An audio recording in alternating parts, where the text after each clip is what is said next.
They were two very different godfathers, separated by 4,000 miles of ocean. John Gotti was the Teflon Don, a New York mobster who adored public attention and defied lawmen to get him. Toto Riina was a peasant from rural Sicily, a boss who operated in the shadows. In the late 80s and early 90s, it required two very different approaches to bring them to justice.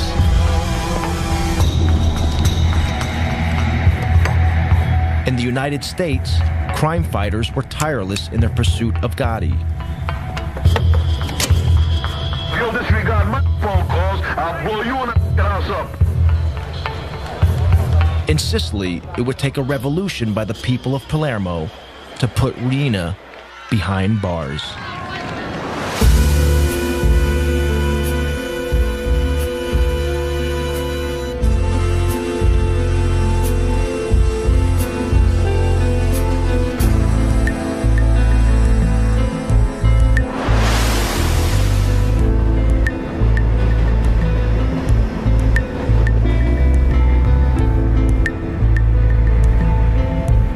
John Gotti was a violent and reckless hoodlum from his earliest days.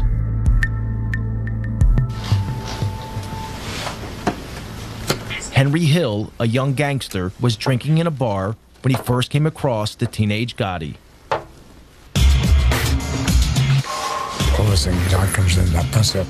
Anyway, goes over to the card table and starts whacking the guy with a bat or a pipe or something. Just beating this guy to hit to death. He almost killed the guy. And he might have killed the guy, I don't know. The guy might have died, they might have thrown him in the trunk that night, I don't know. Gotti had broken an unwritten rule of the mob. Violence should only be used when there are no witnesses. And he walks over, apologizes to me. Blood flying all over the place. That was the first time I had ever seen him, he had a long black, top coat, leather top coat, I mean, he just looked like a part of a gangster. It was clear Gotti feared no one. To Henry Hill, it marked Gotti as a man destined for the top. He was a man on the rise. He was, he had his own crew. You know he was going to be somebody. You just knew it. I mean, he had that presence. But one man stood in the way of Gotti's rise, Paul Castellano. He was the head of the Gambino crime family, the most powerful of all the Mafia families in the U.S. Castellano was an old-style hood, a mafioso who disguised his crimes behind a veneer of respectability. Paul wore two hats. He could mingle with lawyers, real estate, businessmen and developers, doctors, talk their language. Then he wore his Gambino family hat, and he could sit there and discuss why this guy's got to get killed and say, okay, he's got to go. Gotti would have to eliminate Castellano to become boss. But Gotti was not the only one who wanted him out of the way. In 1983, President Ronald Reagan declared war on organized crime. The target was the Mafia's ruling body, known as the Commission. On it sat Paul Castellano.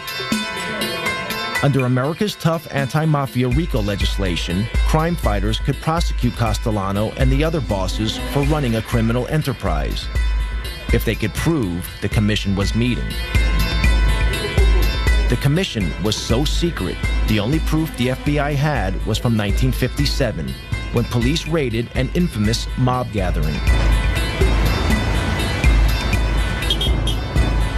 Then, one morning in 1984, FBI agent Joe O'Brien received a call from a mole inside the Mafia. He informed me that there was going to be what's known as a Mafia Commission meeting in a couple of hours. I didn't believe him, to be honest with you, because this was pretty much unheard of. These guys cannot afford to meet. That could be very incriminating to them. If the FBI could get a photograph of this meeting, it would help destroy the commission.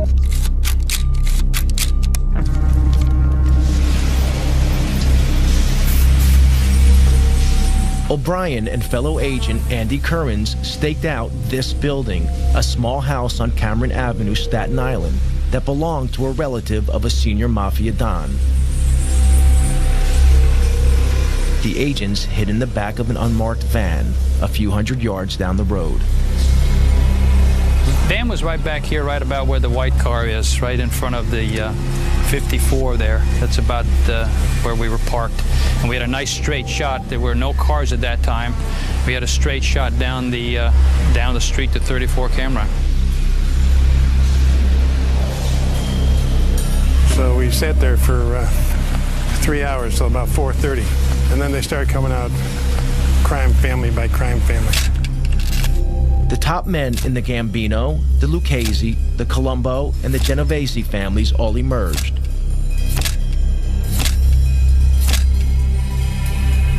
Then finally our long-awaited guest of honor, if you will, Paul Castellano came out. Castellano was the boss of bosses. It was like the king strutting out. You could almost envision a carpeted area. It was a real show of how the mob operates and mob protocol. It was very exciting. I don't know how Andy managed to keep the camera as still as he did. He used this shoulder right here as a tripod, and I just didn't breathe for the longest period of time. Castellano wasn't in any big rush. Took a couple of puffs on the cigar and got in the car and drove off. The photographs were dynamite.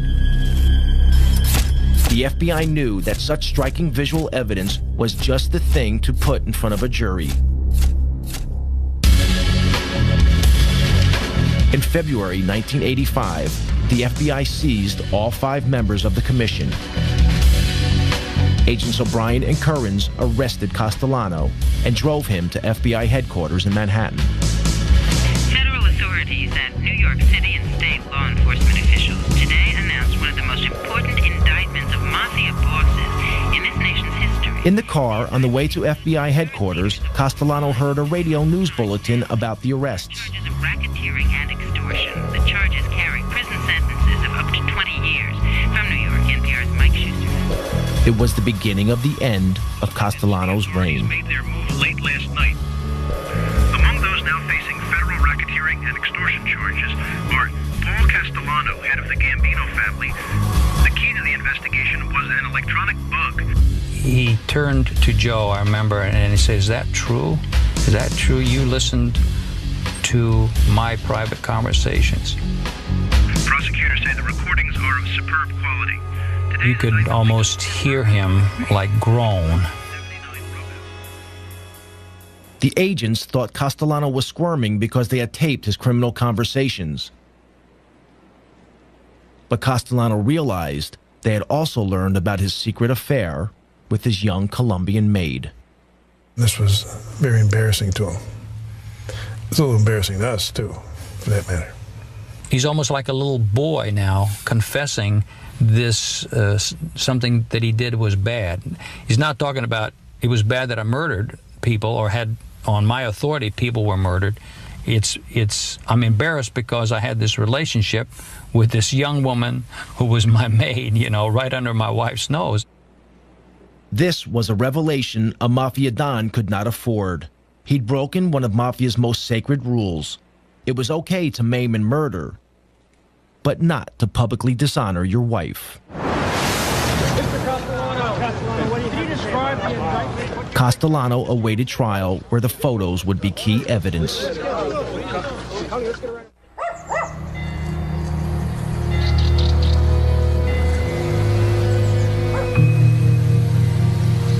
If the New York mob wanted to know what a Mafia war was like, they needed look no further than Sicily.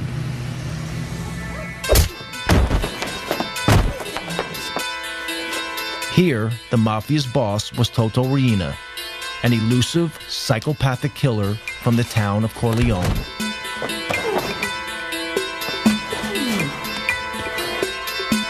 Corleone was a mafia stronghold set high in the mountains of central Sicily. It was the place that gave its name to Marlon Brando's character in the film The Godfather. Riina's cruelty earned him the name The Beast. Corleone had an unenviable reputation as a place where only the toughest mafiosi were born and bred, as one local anti-mafia fighter remembers.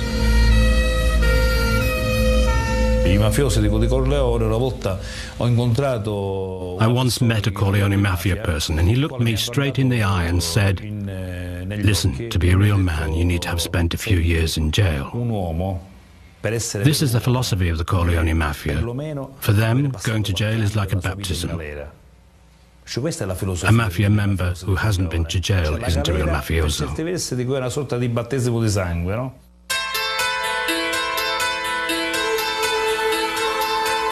Riina's crime family had seized control of the mafia in a vicious war. In Palermo, in the early 80s, the streets were soaked with the blood of Riina's victims. During one 6-month period, a body was found in the city every 3 days.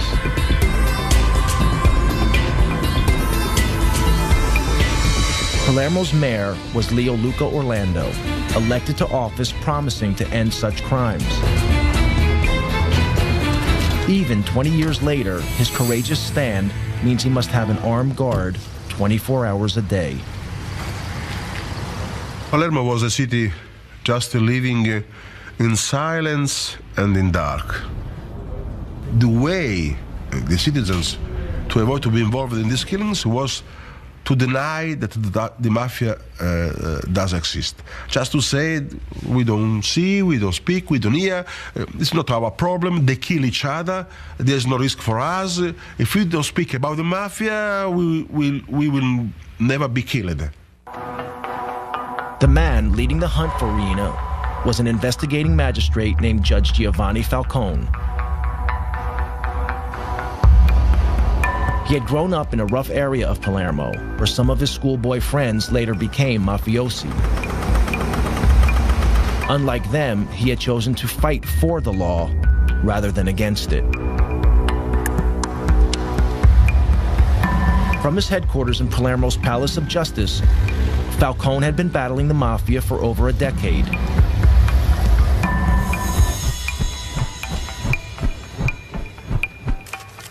In 1987, he enjoyed his greatest victory.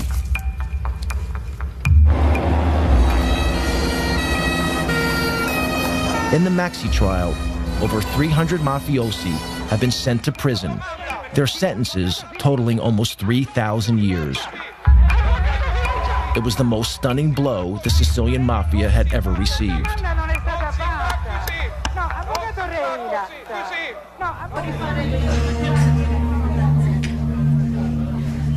But mafia boss Toto Riina had escaped the roundup. He remained free, running his criminal empire from an unknown hiding place.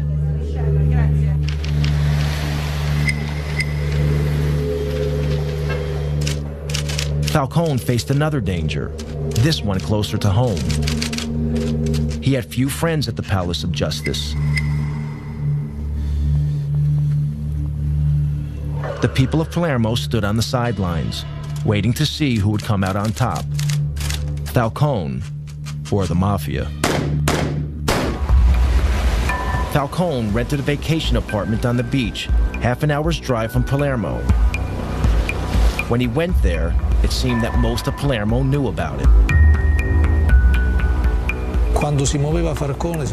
When Falcone was on the move, it was like a wedding party. There were lots of cars, even a helicopter in the sky above. So everyone knew that Falcone was at the beach house. Yet the ring of steel that protected Falcone made little difference to Riina. One afternoon in June 1989, Falcone relaxed by the beach. An inquisitive security guard noticed the sports bag by the house, seemingly forgotten in the rocks by the water's edge. When he peered inside the bag, he noticed electric wires connected to 58 sticks of plastic explosives.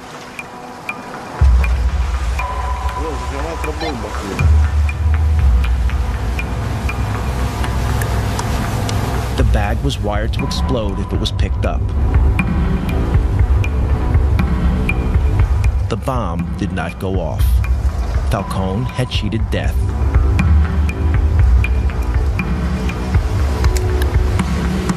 Soon after the assassination attempt, Falcone spoke to one of his closest friends in the fight against the Mafia. He made a chilling prediction. Come lui diceva poi, when we were talking afterwards, he told me, my life's mapped out. It's my destiny to be killed by the Mafia someday. Non posso che morire così. Non posso che essere ucciso. The only thing I don't know is when. Che non so. With Reen at large, Falcone was running out of time. Back in New York, the clock was also ticking for the American godfather, Paul Castellano.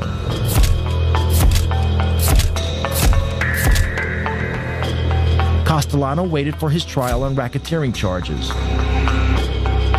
He rarely ventured from his home, this luxurious mansion in the most exclusive area of Staten Island. Enemies and friends alike called it the White House, and Castellano lived like a president. That meant he lost touch with feelings on the street, discontent that would be exploited by his rival, John Gotti. There's a lot of discontent with Castellano where they thought he was too involved in his legal trials. He wasn't running the family. It had become a family of the haves and have-nots. Castellano was making all the money. Guys like Gotti were out there starving. So there was a lot of dissension in the family. We knew there was meetings going on and there was a lot of discontent. In fact, Gotti posed as a have-not to win support for his bid to become boss. In reality, Gotti was making a fortune dealing heroin, making him a hero to his supporters.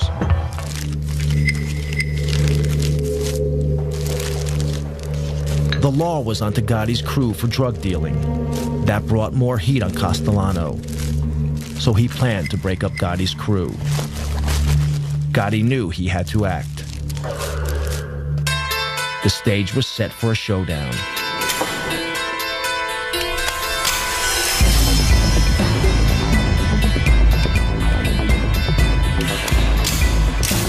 On December 16, 1985, Castellano headed into Manhattan for a meeting with Gotti. They were to meet here at Castellano's favorite steakhouse, Sparks, in Midtown Manhattan.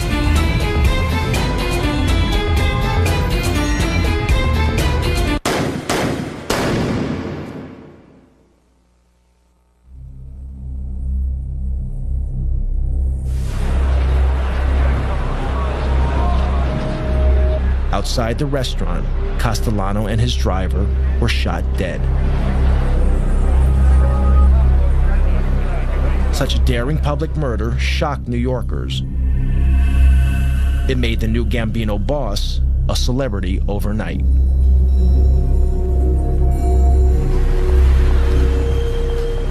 At the time, Gotti was facing a trial on a charge of racketeering. Until the murder, few outside the world of law enforcement had even heard of Gotti. We went from having what was really kind of a, not sleepy, but routine organized crime case to the case of the decade. We had huge throngs of reporters outside the courthouse, in the courtroom. We had a big fish on the line. At his trial, Gotti was defended by flamboyant mob lawyer Bruce Cutler. For many years, Cutler has continued to act as Gotti's apologist. He had a remarkable insight into others, like a sense, almost a sixth sense, if you will, to size people up. Gotti could certainly size up a jury. In March 1987, the trial reached its conclusion. Gotti was acquitted of racketeering. But unknown to law officers, a juror had been bribed by one of Gotti's men. Gotti was tried in 2 other cases, both for assault, both defended by Bruce Cutler. I'll say you with respect to defendant John Gotti, guilty or not guilty? You find him not guilty. Each time, the Gambino boss got off. Bribery and intimidation of witnesses saw to that. The nickname, the Teflon Don, was born. Gotti was different from almost any other godfather. He made little secret he was a Mafia Don, and enjoyed that everyone knew he'd risen from Brooklyn poverty to become the boss of bosses. He was born dirt poor, was on the street since he's 12, was on the cover of Time magazine in his 40s, and he took on the system. In the opinion of his former attorney, Gotti was a modern-day Robin Hood, standing up to those in power. Jewish people, Irish people, working people, union people, construction workers, policemen. My father was a detective. Some of our strongest supporters that used to cheer for us were local police, not because they're allowed to, but it was the alphabetized government thugs we fought. The FBI, Internal Revenue, INS, CIA, those faceless, robotic government thugs that come at you and can destroy your life. The murderous reality of Gotti's brutal reign was very different. Gotti's love of public adoration would be exploited by the FBI and prove to be the Teflon Don's undoing. American mob boss John Gotti loved the limelight, but the head of the Sicilian Mafia, Toto Riina, stayed out of sight.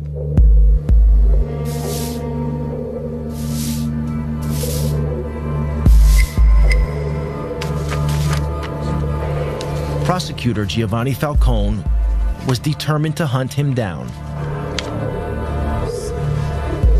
Falcone needed a way of connecting Mafia boss Riina to the crimes carried out in his name by his army of killers.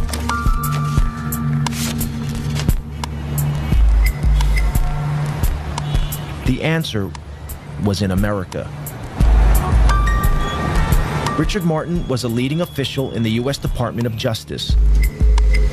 He and Falcone had worked together for years. Their biggest success, breaking the heroin smuggling link between Sicily and the United States, known as the Pizza Connection. Falcone relished his trips to the U.S. The life that he led in Sicily was almost the life of a prisoner. He went from a bulletproof car to a protected office.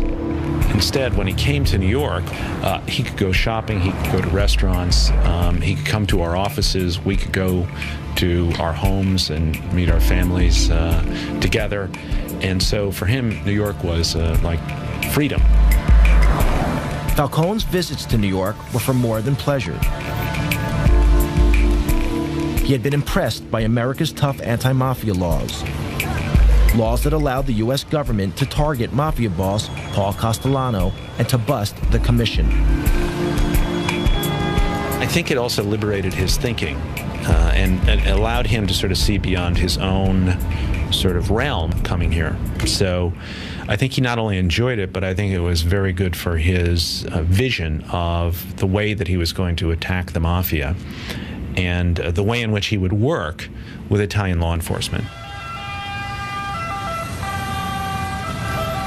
In 1991, a new justice minister took office in Rome, determined to finally crush the Mafia. He offered Falcone a job at the ministry as overlord of the anti-mafia campaign throughout Italy.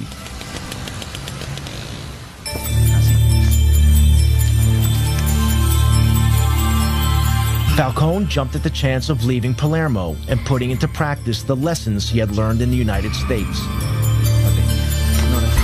His ideas were revolutionary. An Italian equivalent of the FBI was to be formed. Across Italy, the fight against organized crime would be centralized under Falcone's control.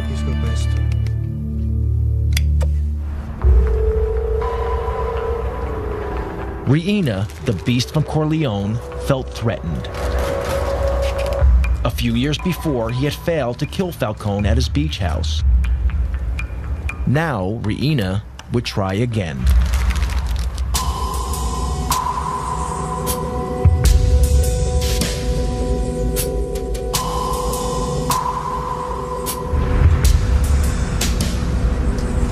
On May 23rd, 1992, Falcone and his wife Francesca returned to Palermo for the weekend.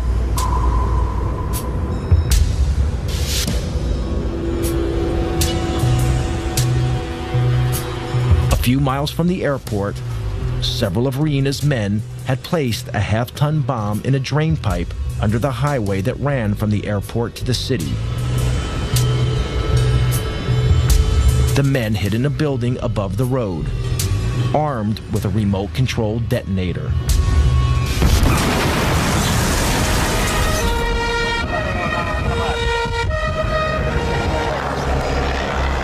A massive explosion ripped open the highway.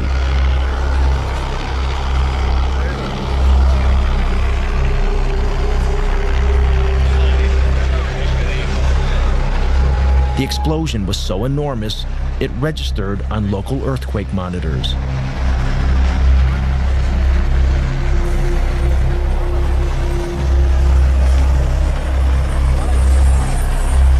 Giovanni's sister, Maria Falcone, was at home when she heard the news of the explosion.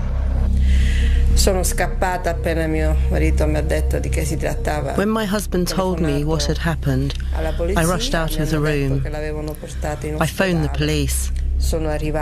They told me Giovanni had been taken to hospital. When I got there, Francesca's brother told me Giovanni's dead.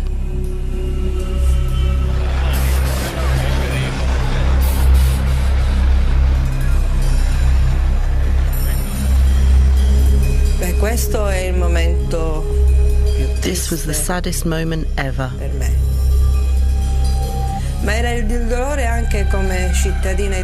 Not only for me as a sister, but also as an Italian citizen.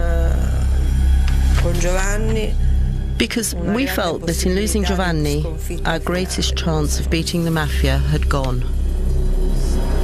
Falcone was not only a colleague, I was proud to think of him as a colleague, but a friend.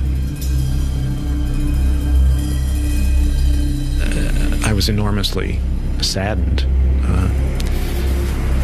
and it was as if part of what we all worked for had been lost. Reina reputedly threw a party, toasting Falcone's demise with champagne.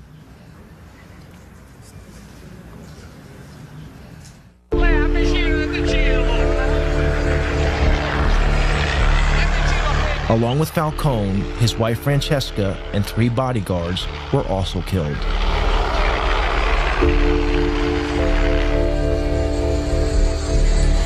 Thousands gathered at the church of San Domenico in Palermo for the funeral, waiting patiently for hours in the rain. The funeral was broadcast live on national TV. Across Italy, all regular television programs were suspended. Parliament declared a day of mourning.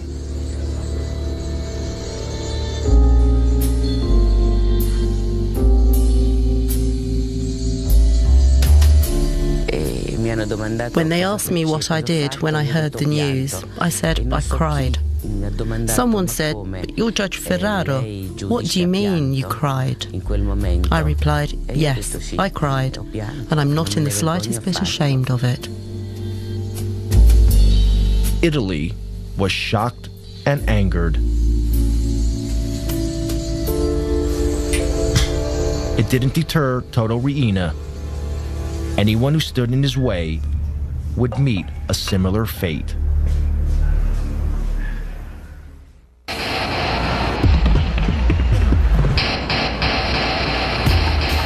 In New York, the net was closing in on American Godfather John Gotti.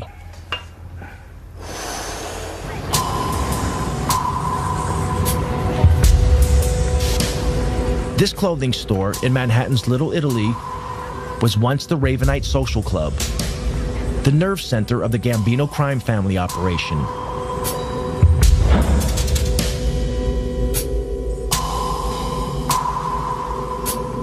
Gotti insisted that his crime family visit the Ravenite to pay public homage to him. The FBI had placed their surveillance team on a block near the Ravenite. This is some of the actual footage shot by the FBI. Gotti reveled in his public persona as Mafia Godfather. He made no attempt to hide the fact that he was meeting with his criminal gang.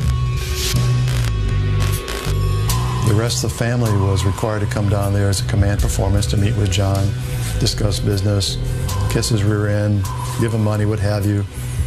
So during the course of the week, you might have all 20 caps in the family down there on different nights, plus 80 to 90 to 100 soldiers. All standing out there in broad daylight. And for us, it was a gold mine, just seeing, identifying the entire Gambino family during the course of the week, all in one place.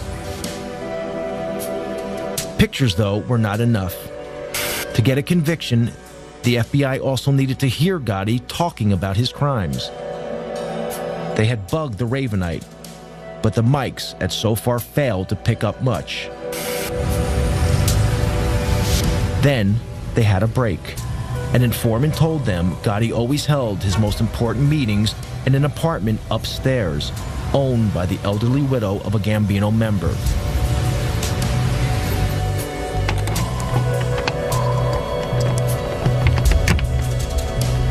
When the old lady went on vacation, FBI agents broke in and placed a bug in the apartment. But a few days later, we heard the back door of the social club open up, and we heard him walking up the stairs, and sure enough, we hear the door, apartment number 10, open. And they all sit down, and they start talking. And after a few minutes, it became obvious that they weren't concerned about microphones because they had a radio on, but they turned it down because it was too noisy. They all talked loud because we found out later John Gotti's deaf in one ear. So the tapes are all loud and clear and tremendous quality. You tell this punk, I meet John Gotti, and I will sever your mother head off, you sucker. The secret recordings revealed the true face of a Mafia Godfather, very different from the one Gotti showed his adoring public. John, listen, I called your house 5 times yesterday. Now, if you'll disregard my phone calls, I'll blow you and the house up. When John's upset, he starts talking loud and clear, and he forgets about things he should not talk about, like past murders. Gotti was arrested. In January 1992, he was sent to trial, facing charges of multiple murder and racketeering. It would be his 4th trial in 6 years. Yet again, New York was riveted by John Gotti. Celebrities flocked to the trial. The gallery, it was almost a circus-like atmosphere. Mickey Rourke came in one day. Anthony Quinn came in to watch the trial. They sent in a boxer, Ronaldo Snipes, who glowered at the jury and within half an hour was kicked out. John, listen, I called your house 5 times yesterday. Now, if you'll disregard my phone calls, I'll blow you and the house up. Gotti was his normal cocky self, he's full of bravado. But when you played those tapes, you watch his face, and you knew that's the last thing you wanted to hear was his big mouth. You tell this punk, I meet John Gotti, and I will sever your mother head off, you sucker. Gotti had damned himself, but the tapes would have another unexpected impact.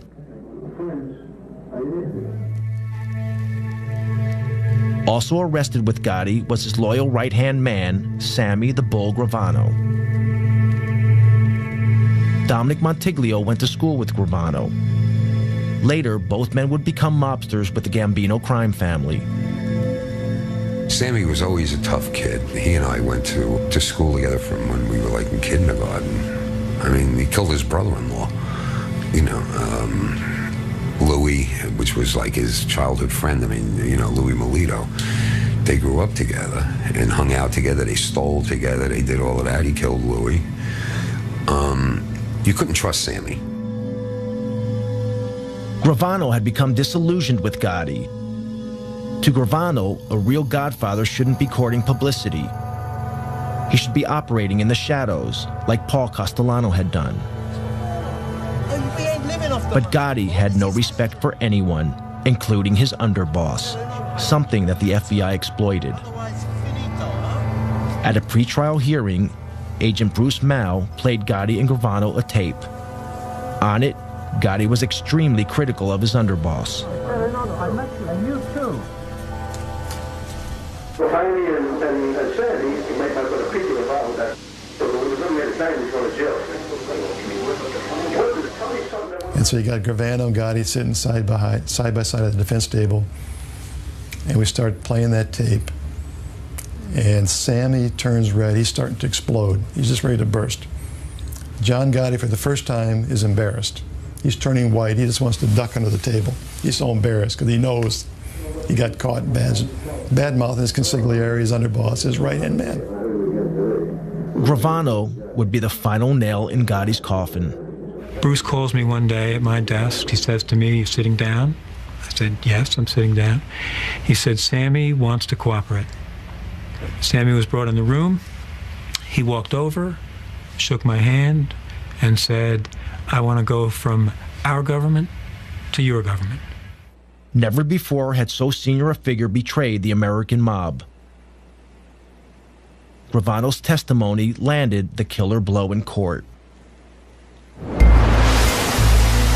He revealed how he and Gotti had planned the murder of their one-time boss, Paul Castellano, then watched from a car as Castellano was gunned down.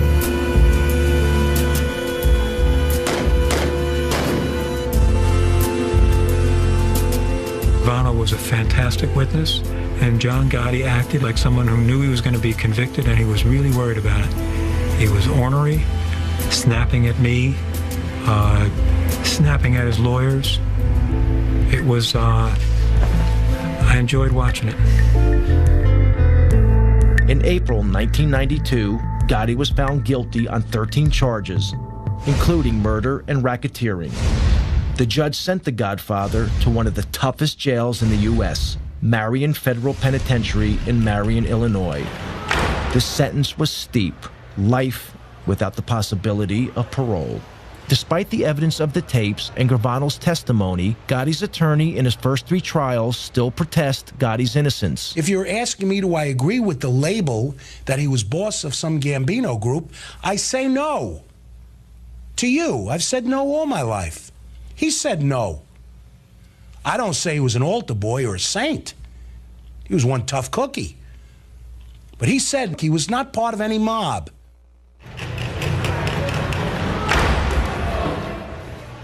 In the United States, the mob boss, John Gotti, was facing a life sentence in prison. But in Sicily, the Italian government seemed powerless. Mafia godfather Toto Riina killed at will. Anti-mafia prosecutor Giovanni Falcone had been murdered. Palermo waited anxiously for Riina's next move. Falcone's mantle had fallen to another magistrate, Paolo Borsellino. Borsellino and Falcone had grown up together and had devoted their adult lives to fighting organized crime.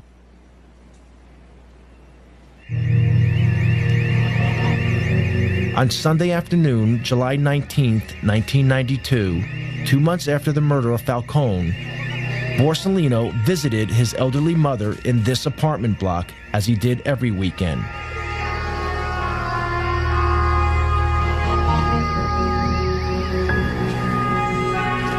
A massive car bomb exploded, killing Borsellino and 5 of his bodyguards.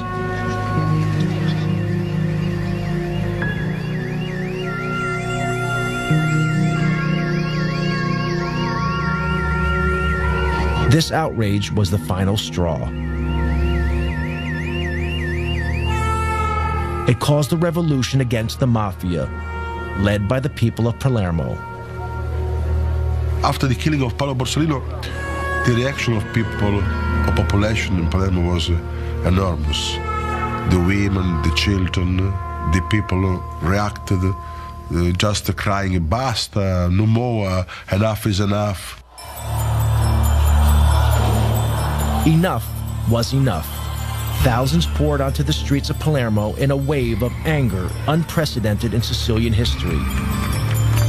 Everyone sensed the Mafia's next target was Mayor Leoluco Orlando, elected to office pledging to rid Palermo of the Mafia.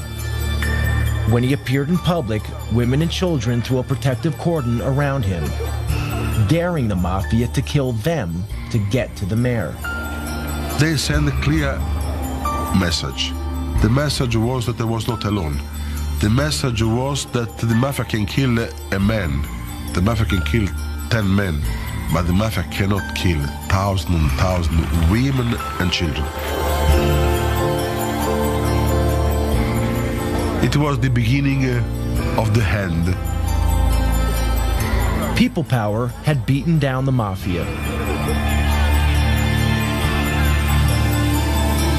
The government flooded Sicily with thousands of troops, determined to crack down hard on the Mafia.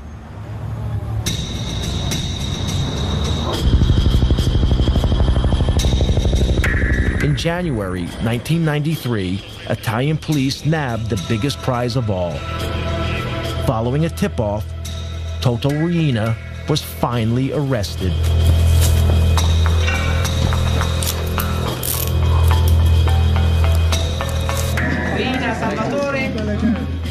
Salvatore Riina was captured in Palermo by the Carabinieri this morning. Toto Riina is ours. Astonishingly, Riina had been living in the middle of Palermo, undetected by the police for over 20 years.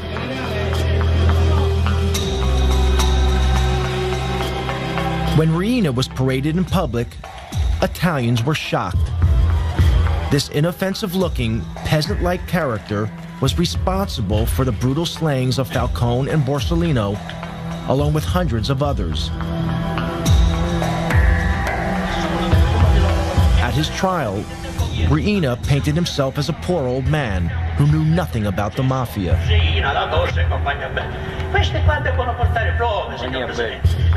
This flimsy defense was rejected.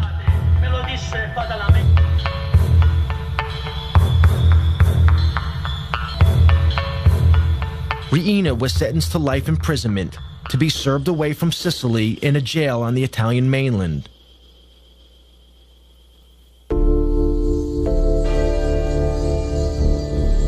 On both sides of the Atlantic, the day of the Godfather seemed over. John Gotti died of cancer in prison in 2002, 10 years into his life sentence. With Gotti's death, an era ended. By publicly flaunting the fact that he was boss of bosses, he ensured that law enforcement agencies would leave no stone unturned to finally smash the mob. The future is pretty grim for the mob if the FBI and other federal agencies keeps the pressure on to go after these guys. The biggest mistake we can make is declare that the war and the mob is over with, we've won, and go off to do other things. These people are very resilient. 5 years they could regroup, reorganize. They'll never be as effective what they were 30 years ago, but they still be a viable criminal force. In the U.S., the mob is moving with the times. They're involved in internet fraud, sex phone lines, and stock exchange scams. But they are no longer the power they once were. And the FBI is determined to not let Russian, Chinese, or other immigrant criminals dominate their neighborhoods in the way Italian gangsters once controlled theirs.